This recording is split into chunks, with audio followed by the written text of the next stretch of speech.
اعوذ باللہ من الشیطان الرجیم، بسم اللہ الرحمن الرحیم۔ ناظرین کرام، السلام علیکم۔ وفاقی دارالحکومت اسلام آباد سے اپنے پروگرام کیپٹل ویوز ٹاک کے ساتھ میں ہوں آپ کا میزبان ایم یعقوب علوی، اور آپ دیکھ رہے ہیں آئی C V news net work. ناظرین کرام، آج کا ہمارا ٹاپک دلچسپ بھی ہے اور خوفناک بھی ہے۔ میں آپ کو عنوان بتاتا چلوں کہ آج کا ہمارا ٹاپک ہے مافیا۔ کیسا لگا آج کا عنوان آپ کو؟ ہاں، میں آج اس ٹاپک کے حوالے سے یہ مافیا کے لغوی اور اصطلاحی معنی و مطالب پیش کرنے کی کوشش کروں گا، اور اس کی تفصیل سے بھی آگاہ کروں گا، مگر اس سے پہلے میں اپنے ناظرین کی خدمت میں ایک التماس کرنا چاہوں گا کہ آپ نے ابھی تک اس عوامی اہمیت کے حامل I C V news network channel کو سبسکرائب نہیں کیا تو اس کو سبسکرائب کریں، کیونکہ یہ چینل آپ کو وفاقی دارالحکومت اسلام آباد سے قومی اداروں کی کارکردگی پر تحقیقاتی رپورٹس کے ساتھ باخبر کرتا ہے۔ لہذا آپ براہ کرم اس چینل کو سبسکرائب کریں، اور پھر اس سے بھی جو ضروری بات ہے وہ یہ ہے کہ یہ جدید ٹیکنالوجی کے مطابق اس کے اندر جو کومنٹس باکس اس کے اندر آپ کی رائے کا اظہار بہت ضروری ہو۔ وہ جو آپ رائے کا اظہار آپ پیش کرتے ہیں وہ آپ کا معلومات میں دلچسپی، نیشنل و انٹرنیشنل اور قومی اداروں کی تحقیقاتی رپورٹس میں دلچسپی اور جذبہ حب الوطنی کا اظہار ہوتا ہے۔ مجھے امید ہے آپ یہ ضرور کریں گے۔ تو ناظرین اکرام، چلتے ہیں اپنے ٹاپک کی طرف، مگر اس سے بھی پہلے میں آپ کی خدمت میں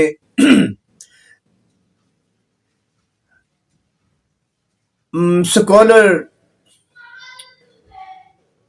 جناب حضرت علامہ اقبال رحمۃ اللہ علیہ کے فلسفیانہ کلام سے چند اشعار اپنے ناظرین کے طبع ذوق کی نظر کروں گا۔ یہ بڑے منطقی، بڑے غور طلب اشعار ہیں۔ میری آپ سے گزارش ہوگی کہ ان کو ضرور سمجھنے کی کوشش کرنی ہے۔ اگر یہ اشعار، چونکہ ایک بہت بڑے فلسفر کے اشعار ہیں، اگر آپ کو سمجھ نہ آئے تو آپ کے دائیں بائیں بہت سارے ایسے دانشور موجود ہوتے ہیں جن کو اللہ تعالیٰ نے فہم و فراست سے نوازا ہوتا ہے، ان کی خدمات آپ حاصل کر سکتے ہیں۔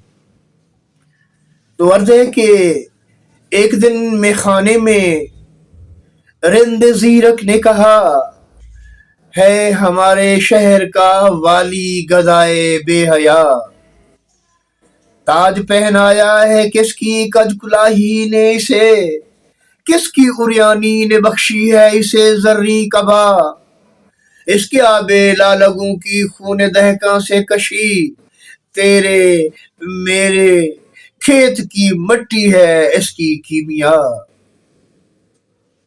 اس کے نعمت خانے کی ہر چیز ہے مانگی ہوئی، دینے والا کون ہے مرد غریب بے نوا،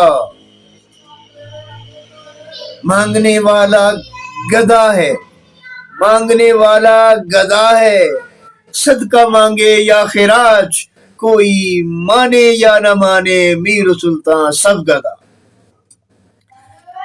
تو ناظرین کرام، یہ تو اشعار تھے حضرت علامہ رحمۃ اللہ علیہ کے۔ انہوں نے کمال فلسفیانہ قوم کے سامنے اشعار پیش کر کے ہماری فہم و فراست کو بیدار کیا۔ اب ہم چلتے ہیں اپنے اصل ٹاپک کی طرف۔ تو ناظرین کرام، جیسا کہ میں نے آپ کو بتایا تھا کہ مافیا، ناظرین کرام، اس کے دو طبقے ہیں بنیادی طور پر. ایک اور ہاں یہ اصطلاح، یہ طبقات، یہ مافیا کے طبقات پوری دنیا کے اندر موجود ہیں. پوری دنیا کے اندر کوئی ایک بھی خطہ ایسا اس خدا کی زمین پر نہیں ہے جس پر مافیاز موجود نہ ہوں. اور کارہائے ریاست میں ان کی کارکردگی نیگیٹو یا پازیٹو، نیگیٹو ہی کہہ سکتے ہیں، کیونکہ مافیا کے ساتھ جڑی ہوئی جو کارستانیاں ہیں وہ ہمیشہ نیگیٹو ہی ہوتی ہیں. تو آج ہم اپنے پروگرام میں ذکر کریں گے دوسرے طبقے کا. ایک تو بڑے حجم کا طبقہ ہوتا ہے جو غریبوں کے لیے تو رحم دل ہوتا ہے، مگر اشرافیہ کے لیے یا ایسے طبقات کے لیے جو بڑے بڑے حجم کے لوگ ہوتے ہیں ان کے لیے خطرناک ہوتا ہے. مگر دوسرا طبقہ وہ ہوتا ہے جو عوامی بنیادی انسانی حقوق کی پامالی کا مرتکب ہوتا ہے اور اپنا یہ مکروہ دھندا چلاتا ہے. اس کی بے شمار برانچز ہیں. اور یہ بھی بتاتا چلوں کہ یہ طبقہ فٹ پاتھوں سے شروع ہوتا ہے. فٹ پاتھوں سے، یہ تعلیم سے بھی عاری ہوتے ہیں، ان پڑھ لوگ ہوتے ہیں، ناخواندہ لوگ ہوتے ہیں، جہالت ان میں کوٹ کوٹ کر بھری ہوئی ہوتی ہے. اور دوسرا یہ بے ہنر لوگ ہوتے ہیں، یہ ہنر مند نہیں ہوتے. یہ جو فٹ پاتھیا مافیا کا طبقہ ہے یہ چھوٹے چھوٹے کاموں سے، چھوٹے چھوٹے نوسر بازیوں سے، چھوٹی چھوٹی دنتریوں سے اپنے دھندے کا آغاز کرتے ہیں، اور پھر ایک ایسا طبقہ جو ان سے ذرا بڑے حجم کا ہوتا ہے اس کے تعاون سے یہ بڑھتے چلے جاتے ہیں. آپ ذرا گردن گھما کے دیکھ لیں، آپ کو دائیں بائیں اس قسم کے بے شمار لوگ نظر آئیں گے. میں تو بے شمار ایسے لوگوں کو جانتا ہوں جنہوں نے فٹ پاتھ سے اپنے دھندے کا آغاز کیا اور آج وہ ایک تناور درخت کی طرح مضبوط ہیں اور اپنے دنتر منتر کا خوب جادو جگا رہے ہیں. ان کا کام ہوتا ہے قومی وسائل پر، علاقائی وسائل پر قبضہ کرنا، انسانی عوامی حقوق غصب کرنا، تجاوزات، چھوٹے چھوٹے تجاوزات کرنا، چھوٹی چھوٹی غیر قانونی تعمیرات کر کے عوامی حقوق کو پامال کرنا. یہ ان کا دھندا ہوتا ہے اور یہ بڑی ڈھٹائی کے ساتھ اپنے دھندے سے پیچھے نہیں ہٹتے. اس بات پر ان کو میرا خیال داد بھی دینی چاہیے کہ یہ اپنے کام کے دھن کے بڑے پکے ہوتے ہیں. جس کام کو یہ کرنا چاہیں بس اس کے پیچھے شب و روز، دن رات، صبح و شام، کوئی ایک لمحہ بھی ایسا نہیں ہوتا جو ان کی کارستانیوں سے باہر ہو. آج میں اپنے پروگرام کی وساطت سے ایسے ہی ایک فٹ پاتھی مافیا کا تذکرہ بھی آپ کے سامنے ضرور پیش کروں گا. اور پھر ان کی ایک اور خصوصیت بھی ہوتی ہے، یہ بڑے بڑے افسران کے ساتھ بھی اپنا تعلق ظاہر کرتے ہیں. یہ سیاسی سماجی کارکنان کے ساتھ بھی بڑے جڑ کے رہتے ہیں اور شرافت کے لبادے میں لپٹے اصل میں یہ کالے کرتوت کے حامل کالے کردار ہوتے ہیں. اور یہ بڑی ڈٹائی کے ساتھ، بڑی بددیانتی کے ساتھ، بے ایمانی کے ساتھ عوامی انسانی حقوق کو پامال کرتے چلے جاتے ہیں اور یہ پھر اپنا حجم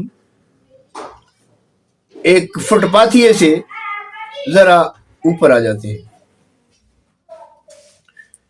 تو ایسے ہی ایک مثال میں آپ کے سامنے پیش کرنا چاہوں گا. ناظرین کرام، یہ ویسے تو بے شمار میرے پاس مثالیں موجود ہیں، ایک چھوٹے سے لے کر انشاءاللہ میری زندگی رہی تو میں آپ کو وہ میگا ویوز اور میگا کرائم اور میگا مافیا انٹروڈیوس کراؤں گا کہ آپ کے رونگٹے کھڑے ہو جائیں گے اور آپ یہ ماننے پر مجبور ہو جائیں گے کہ میری بات میں کتنی صداقت ہے، کتنی حقانیت ہے، کتنی سچائی ہے، کیونکہ میرے پاس ایک ایک چیز کا ایویڈنس موجود ہے۔ ادھر میری بات ہوگی تو ادھر میں آپ کو ایویڈنس پیش کروں گا۔ جناب یہ دیکھیں، تو یہ جو میں تذکرہ کرنے جا رہا ہوں یہ ہے راول پنڈی اور اسلام آباد کو میں بتاتا ہوں کہ پاکستان کی ریاست میں ایک اعزاز حاصل ہے، ایک بہت بڑا اعزاز حاصل ہے کہ یہ دونوں شہر جڑواں ہیں۔ جیسے جڑواں بھائی ہوتے ہیں، جڑواں بہنیں ہوتی ہیں، تو ان میں ایک دوسرے کے بڑے اثرات یکساں ہوتے ہیں، ان کی خصوصیات تقریباً یکساں ہوتی ہے، شکل و شباہت ایک جیسی ہوتی ہے، قد بت ایک جیسا ہوتا ہے اور حرکات و سکنات ایک جیسی ہوتی ہیں، ایون کہ عام آدمی محسوس نہیں کر سکتا کہ وہ پہلے والا کون ہے اور دوسرے والا کون ہے، بتانا پڑتا ہے۔ بالکل اسی طرح اسلام آباد کی وائلیشن، اسلام آباد کی کرپشن، اسلام آباد کی بدعنوانیاں، اسلام آباد کا مافیا، اسلام آباد کا نجی مافیا، اسلام آباد کا سرکاری مافیا اپنی جگہ پر۔ اب ہم بات کر رہے ہیں راول پنڈی کے ایک معروف سب سے بڑے لاری اڈا پیر ودائی کی۔ پیر ودائی لاری اڈا ایک وہ معروف اور راول پنڈی کا سب سے بڑا اڈا ہے جس کو پاکستان میں بسنے والے میرے خیال میں ہر ایک فرد جانتا ہے کہ اگر وہ راول پنڈی کا دورہ کرنا چاہیں، وزٹ کرنا چاہیں، اپنے اعزا وقار کو ملنا چاہیں یا دیگر کسی کام کے سلسلے میں آئے تو ان کے ذہن میں فوراً آتا ہے لاری اڈا پیر ودائی۔ اور لاری اڈا پیر ودائی کی ایک اور بھی خصوصیت ہے کہ لاری اڈا پیر ودائی کے ایک کونے پر پولیس اسٹیشن، تھانہ پیر ودائی لاری اڈا بالکل کونے کے اوپر۔ اب اس اڈے کا اور اس تھانے کا آپس میں چوری دامن کا ساتھ ہے، چونکہ سارے کے سارے کرائم جو ناک تلے ہوتے ہیں وہ تھانہ پیر ودائی کی حدود میں آتے ہیں۔ اب تھانہ پیر ودائی کی جو کہانی ہے، جو سٹوری ہے، وہ ابھی نہیں، ابھی ہماری سٹوری چل رہی ہے اس لاری اڈا پیر ودائی کی۔ تو یہاں پر ایک ایسا شخص آپ کو میں دکھا رہا ہوں، یہ آپ دیکھ لیں، اس کا پورٹریٹ، اس کا فوٹوگراف میں نے لگا دیا ہے آپ کی آسانی کے لیے۔ اس کا نام ہے عمران خان۔ یہ عمران خان سیاسی سماجی کارکن ہیں، بڑے پروٹوکول میں رہتے ہیں۔ اطلاعات کے مطابق یہ راول پنڈی کے معروف سیاستدان جناب حنیف عباسی صاحب کے ساتھ بھی اس کے تعلقات بتائے جا رہے ہیں، بڑے قریبی تعلقات بتائے جا رہے ہیں۔ اور لاری اڈے کی حدود میں سرکاری پریمیسز پر میونسپل کارپوریشن کی عمارت میں اس کا ایک چھوٹا سا ہوٹل چلانے کا کاروبار ہے، اور ہوٹل کے ساتھ اس کا ایک اور اس نے وہ سے ہائر کر رکھی ہے، جگہ ہائر کر رکھی ہے جہاں یہ موصوف یہ مسافر خانہ چلاتا ہے۔ اب اس کے بظاہر کاروبار کا حجم یہ ہے، اس کے علاوہ اس کی کوئی فیکٹری، کوئی کارخانہ، کوئی امپورٹر، کوئی ایکسپورٹر، کوئی ٹرانسپورٹر، اس قسم کی کوئی بظاہر چیز نہیں ہے، مگر بتایا یہ جا رہا ہے کہ یہ اڈا، یہ لاری اڈا پیر ودائی مکمل اس کی سرپرستی میں چلتا ہے، کیونکہ یہ تجاوزات اور غیر قانونی تعمیرات کا سرغنہ ہے۔ افسران کے ساتھ اس کے تعلقات بتائے جا رہے ہیں، یہ ہمارے سیاسی رہنما اور پارلیمنٹیرین حنیف عباسی صاحب کے ساتھ اس کے تعلقات بتائے جا رہے ہیں، تو لوگ اس سے بڑا مرعوب ہوتے ہیں کہ یہ تو بڑا معتبر آدمی، مگر اس کی حقیقت، اس کی اصلیت میں آپ کو جو بتانے جا رہا ہوں، یہ موصوف سرغنہ ہے جناب، سرغنہ. اب اس کی انکوائری کے حوالے سے میں نے مختلف اداروں کو گزارشات باقاعدہ باضابطہ درخواستیں بھی دے رکھی ہیں، مگر اس کے اثر رسوخ کی وجہ سے ابھی تک کوئی کاروائی عمل میں نہیں آئی. یہ کہانی کہاں سے شروع ہوئی یہ بھی میں آپ کو بتاتا چلوں. ناظرین کرام، میں الحمدللہ I C V news network private limited کا چیف ایگزیکٹو اور وفاقی دارالحکومت اسلام آباد سے شائع ہونے والے ہفت روزہ اخبار انٹرسٹی ویوز کا ایڈیٹر ان چیف اور گروپ آف پبلیکیشن کا ایڈیٹر ان چیف اور ذمہ داری کے ساتھ پروفیشنل جرنلسٹ ہوں، اور پچھلے 30 سالوں سے میں شعبہ صحافت کے ساتھ وابستہ ہوں. اس کے علاوہ میرا کوئی کارخانہ نہیں ہے، میں کوئی کارخانہ دار نہیں ہوں. انفارمیشن بیس میرا بزنس ہے، اور انفارمیشنز کی بنیاد پر میں آپ کے سامنے یہ پروگرام کر رہا ہوں، اور انشاءاللہ میں انفارمیشن کی بنیاد پر یہ پروگرام آخر تک لے کے جاؤں گا، اور آپ کو اس شخص کے تمام بھیانک کردار آپ کے نہیں بلکہ تمام افسران کے سامنے پیش کروں گا.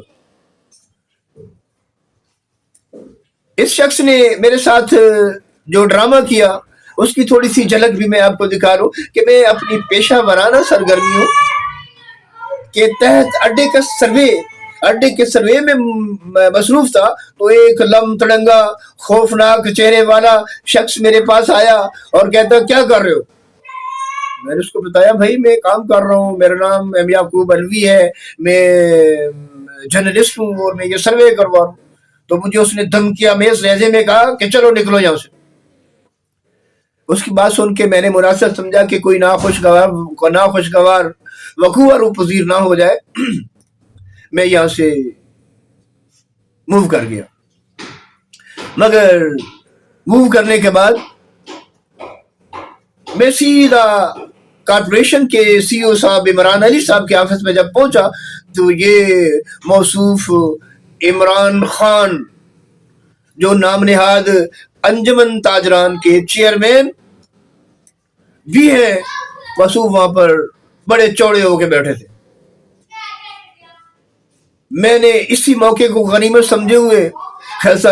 سمجھتے ہوئے سی او صاحب کو کہا کہ سی او صاحب میری کچھ شکایات ہیں، اور شکایات جس کے خلاف ہیں وہ شخص خوش قسمتی سے آپ کے آفس میں موجود بیٹھے ہیں، اور یہ صاحب بس میرا اتنا کہنا تھا کہ یہ بفر گیا بڑا اٹھاؤ میں فلانا. میں نے کہا عمران صاحب ذرا قواعد و ضوابط کے دائرے میں بات کریں، ہم ایک چیف آفیسر کے کمرے میں بیٹھے ہوئے، دفتر میں بیٹھے ہوئے، عالی شان دفتر میں بیٹھے ہوئے. وہ عالی شان دفتر کا تقاضا یہ ہے کہ آپ قواعد و ضوابط کے مطابق، قانون اور قاعدے کے مطابق بات کریں. اگر میں جھوٹا ہوں یا خدا نہ خواستہ میری یہ شکایات غلط ہیں تو میں آپ سے معافی مانگ لوں گا. مگر یہ موصوف کہاں ماننے والے تھے. اگر اس دفتر میں اس وقت کوئی 10-12 افراد موجود نہ ہوتے تو یہ ممکن تھا کہ یہ سرغنہ، یہ تجاوزات مافیا کا سرغنہ مجھ پر حملہ آور ہوتا. خیر الحمدللہ اس نے یہ اپنے سرغنے ہونے کا ثبوت سی او کے سامنے پیش کر دیا. مجھے اس پر خوشی ہے، اور میں انشاءاللہ اب اس کی کاروائی پوری کروں گا. اور ہاں ایک ضروری بات ناظرین کرام، یہ تو تجاوزات مافیا کا سرغن ہے، لیکن میں کچھ ایسے نصوروں کے بارے میں بھی اپنے پروگرام کی وساطت سے آپ کو بتانا چاہوں گا جو 30 سال سرکاری نوکریاں کرنے کے بعد، مکمل مراحت لینے کے بعد، وہ ریٹائرمنٹ کے بعد شعبہ صحافت میں شرافت کے لبادے میں لپٹے یہ کالے کرتوت، کالے کردار داخل ہو کر ان جیسے مافیاز کے جوتے چاٹنے پر مامور ہو چکے ہیں. ان کی چاپلوسی کرنا، غلط خبروں کی تشہیر کرنا، دوسرے ورکنگ جرنلسٹ کے بارے میں بدگمانیاں پھیلانا، یہ ان مکرو لوگوں کا دھندا ہے. ان کو شرم آنی چاہیے، بلکہ چلو بھر پانی میں ڈوب کے مر جانا چاہیے کہ یہ شرافت کا لبادہ اوڑے ہوئے صحافت کی صفوں میں گھس کر اس قسم کا بھیانک کردار ادا کر دیں. اور اس سے بھی بڑھ کر افسوسناک بات یہ ہے کہ جو لوگ اس کو سپورٹ فراہم کرتے، وہ ہمارے قائدین ہوں یا کوئی اور لوگ جو ان جیسے مکرو چہروں کو اور مکرو کرداروں کو سپورٹ فراہم کرتے ہیں. ناظرین اکرام، پروگرام کی طوالت ابھی میری باتیں بالکل بھی مکمل نہیں، اس کی مکمل تفصیل باقی ہے. انشاءاللہ میں اپنی یہ سیریز ہے، سیریل ہے، سیریل. یہ آپ اس پروگرام کو قسط بند سمجھیں. ابھی ہم نے کمشنر صاحب راول پنڈی، ڈپٹی کمشنر صاحب اور سی او صاحب اور دیگر جو ذمہ داران ہیں ان کو باضابطہ درخواستیں دینی ہے. میں نے سی پی او صاحب کے لیے بھی درخواست تیار کر کے رکھی ہے. انشاءاللہ اس کی ریکمنڈیشنز کے بعد میں وہ درخواست وہاں بھی پہنچاؤں گا. اور آپ لوگوں سے صرف گزارش ہے کہ آپ یہ چینل سبسکرائب اور کمنٹس باکس میں اپنے تاثرات کا اظہار ضرور کریں. بہت شکریہ. اگلے پروگرام تک اپنے میزبان ایم یعقوب الوی کو اجازت دیجیے. جب تک کے لیے اللہ حافظ.